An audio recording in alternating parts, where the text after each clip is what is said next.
These aircrafts aren't just used for getting from one place to the next, they're actually described as emergency rooms in the sky.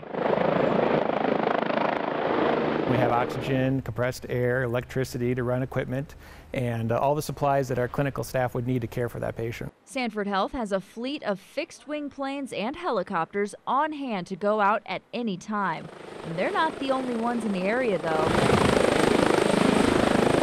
Avera Health has planes stationed around the region as well to help those who need transportation quickly. We have a lot of small rural hospitals in South Dakota where people may access the healthcare system initially, but they need services at a larger community that have more specialists, other equipment available, and in cases of emergency situations, they need to get there quickly. Many hospitals use outside companies to fly their patients to their medical needs. This can lead to big bills for patients, depending on the laws in the state. North Dakota has done some work on a state effort as far as creating new legislation that protects patients.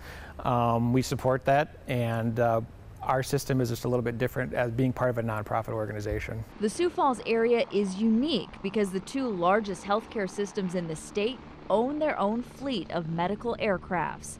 Sanford and Avera have another thing in common with their air transportation services. They both offer a coverage plan patients can pay yearly to make sure the cost of a possible flight someday won't break the bank.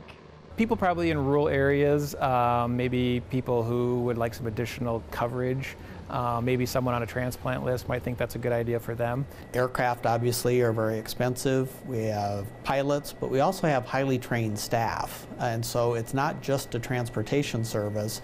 They are being cared for during that transportation system. Even though the two systems seem to always be competing, they also work together when your life is on the line. Here in the Sioux Falls local area, if a request comes in that we aren't available for, then we do call Avera to see if they're available to do the trip, and they do the same thing vice versa. So we work well together to do what's in the best interest of the community and the patients that need help. The need is there, and given the geographic dispersity in our state and the distances that we cover, the aircraft are going to continue to be utilized.